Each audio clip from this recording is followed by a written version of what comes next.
Welcome to Streaming News Network, where we deliver balanced reporting with the facts that matter. Sunday Edition by Claude McDaniel. Please like and subscribe. This is Claude McDaniel with Streaming News Network. A former Deputy United States Marshal has been sentenced to 3 years and 9 months in federal prison after being convicted of assaulting a fully restrained inmate and attempting to cover up the incident. 49-year-old Joshua Furman received a sentence of 45 months following his conviction on charges of depriving an individual of constitutional rights under color of law and falsifying official records. Prosecutors said the incident occurred on February 29, 2024, inside the federal courthouse in Lafayette, Louisiana. Court testimony showed that Furman became angry after learning an inmate had made insulting remarks about him. Investigators said he entered the inmate's cell, grabbed the shackled prisoner by the hair, pulled him into the hallway, and slammed his head into a wall. The inmate, who was restrained with handcuffs, a waist chain, and leg irons, suffered a scalp injury that required medical staples. Authorities said Furman later filed an official report falsely claiming the inmate had resisted and accidentally struck his head during a cell transfer. Another Deputy United States Marshal witnessed the incident, reported it through the chain of command, and an investigation ultimately uncovered the false account. Federal officials said the sentence reinforces that no law enforcement officer is above the law and that abuses of authority will be investigated and prosecuted. This is Claude McDaniel with Streaming News Network. Sheikh Hamad bin Khalifa Al Thani, the former ruler of Qatar who transformed the small Gulf nation into a major global player, has died at the age of 74. Qatari state media confirmed his death but did not announce a cause. Sheikh Hamad ruled Qatar from 1995 until his voluntary abdication in 2013, becoming one of the few modern Arab leaders to peacefully hand power to the next generation. Leadership passed to his son, Sheikh Tamim bin Hamad Al Thani, who continues to serve as the country's ruler.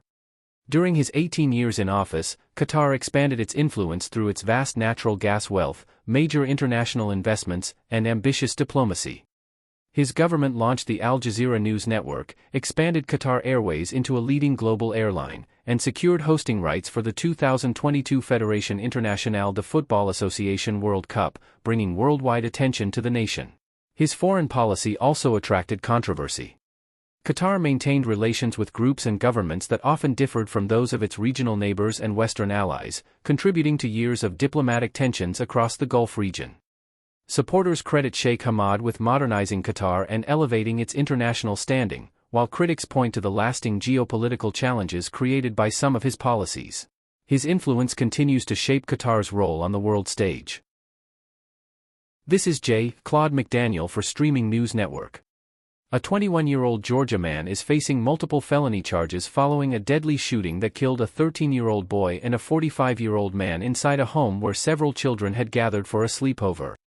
Investigators say the shooting happened during the early morning hours of July 2 at a residence on Rockcliffe Road in DeKalb County. Authorities say dozens of rounds were fired into the home from outside, killing 13-year-old DeMarcus Shirley and 45-year-old Chauncey Newman.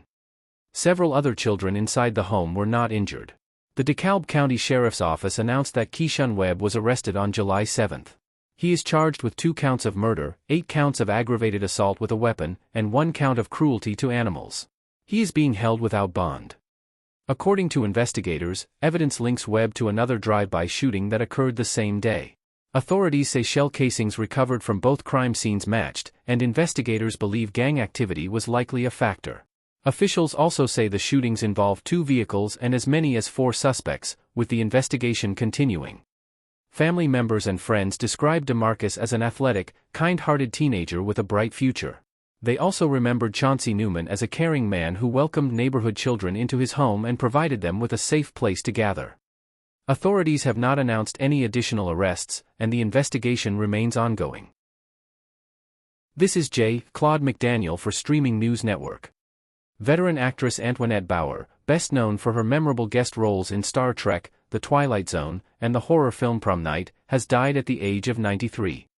According to a longtime friend, Bower passed away on April 30 at a senior retirement community in the Eagle Rock neighborhood of Los Angeles.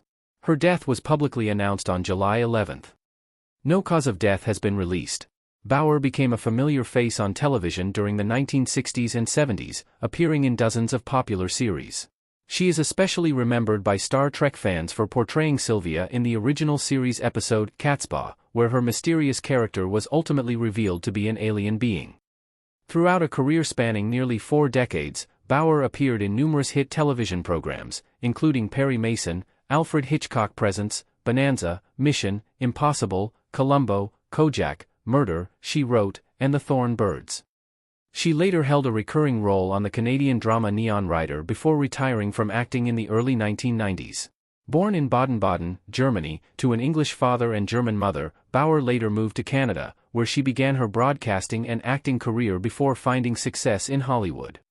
She leaves behind a body of work that continues to be appreciated by generations of television and film fans around the world. This is Claude McDaniel for Streaming News Network. A federal judge has permanently dismissed the remaining criminal case against 4 members of the Proud Boys connected to the January 6, 2021, attack on the United States Capitol. United States District Judge Timothy Kelly approved the Justice Department's request to dismiss the indictment with prejudice against Ethan Nordine, Joseph Biggs, Zachary Rell, and Dominic Petzola after a federal appeals court had already vacated their convictions. In a written opinion, Judge Kelly emphasized that his ruling was based on constitutional principles governing the separation of powers. He explained that decisions about whether to pursue or dismiss criminal charges belong to the executive branch, leaving the court without legal authority to require prosecutors to continue the case. The Justice Department sought dismissal after President Donald Trump issued executive clemency for hundreds of individuals convicted in connection with the Capitol attack, including full pardons for former Proud Boys chairman Enrique Tarrio and others. Although Judge Kelly granted the motion, he made clear that his decision should not be interpreted as an endorsement of the executive branch's actions.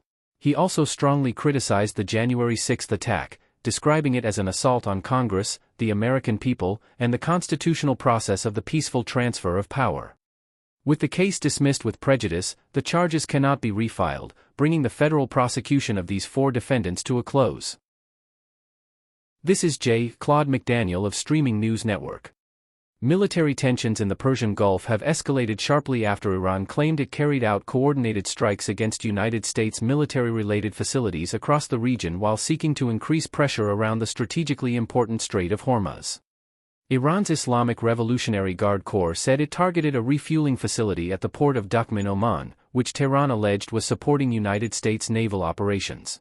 Iranian officials also claimed to have struck military installations in Qatar and Jordan. The reported attacks prompted swift condemnation from several governments in the region. Qatar described the strikes as a dangerous escalation, while Oman criticized the attack on its territory, noting it came shortly after diplomatic discussions aimed at reducing tensions surrounding the Strait of Hormuz. Kuwaiti officials also reported that a drone strike damaged an offshore drilling platform and injured 1 worker. Iran subsequently announced that the Strait of Hormuz was closed until further notice and claimed additional attacks on commercial vessels operating in the waterway. However, President Donald Trump later stated that the strait remained open to commercial shipping but declined to provide further details. In response, United States Central Command announced a new round of military operations, saying the strikes were intended to further reduce Iran's ability to threaten commercial shipping and regional security.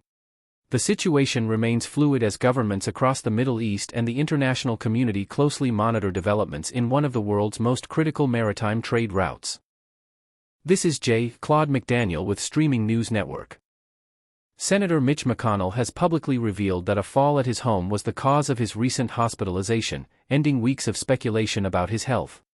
In a statement released Sunday, the 84-year-old Kentucky Republican said he has undergone extensive medical testing while doctors continue evaluating the circumstances surrounding the fall. McConnell acknowledged that discussing the challenges of aging does not come easily, saying many people of his generation are reluctant to publicly share such personal matters. According to his attending physician, McConnell was hospitalized on June 14 after the fall and was treated for minor injuries. Doctors determined he had no fractures, stroke, heart abnormalities, tumors, or internal bleeding. During his hospital stay, McConnell developed pneumonia, which physicians said responded quickly to antibiotic treatment. The remainder of his recovery focused on physical therapy and measures designed to reduce the risk of future falls. His physician also stated that the senator's history of falls is associated with mobility challenges related to post-polio syndrome and confirmed that McConnell has been medically cleared to continue an intensive physical therapy program. McConnell's extended absence had prompted questions from lawmakers on both sides of the political aisle, as well as growing public speculation. Alongside Sunday's statement, his office released a recent photograph of the senator with his wife, former Transportation Secretary Elaine Chao. This is Claude McDaniel with Streaming News Network. Authorities in New Jersey are continuing to investigate the homicide of a 35-year-old woman after newly released emergency call audio captured her husband's frantic efforts to save her life. On June 6, James Connor Hanlon called 911 after discovering his wife, Brooke Hanlon, unresponsive inside their home in Chester Township. During the call, he urgently requested cardiopulmonary resuscitation instructions and repeatedly pleaded for emergency responders to arrive as quickly as possible. When first responders reached the residence, they found Brooke Hanlon suffering from multiple sharp force injuries. She was pronounced dead at the scene. Following an autopsy, the Morris County Medical Examiner's Office ruled that the cause of death was multiple sharp force injuries and determined the manner of death to be homicide. Investigators say the case remains active, with the Morris County Prosecutor's Office, Chester Township Police Department, and the Morris County Sheriff's Office Crime Scene Investigation Unit continuing to gather evidence. Authorities have not announced any arrests or identified any suspects. According to officials, James Hanlon is cooperating with investigators and is caring for the couple's infant child. Anyone with information related to the case is encouraged to contact law enforcement as the investigation continues. This is Claude McDaniel with Streaming News Network.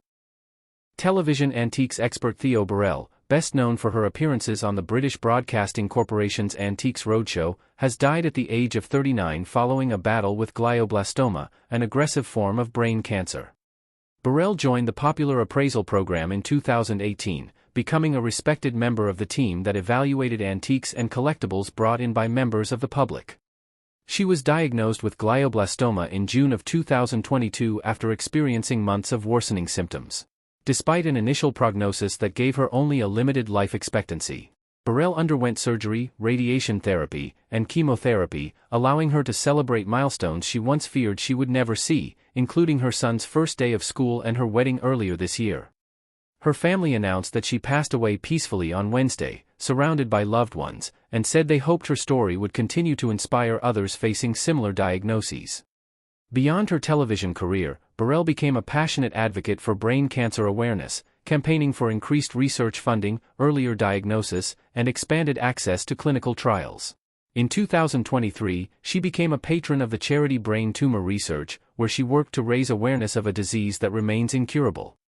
Theo Burrell is being remembered not only for her expertise on television, but also for her determination, optimism, and commitment to helping others facing one of medicine's most challenging illnesses.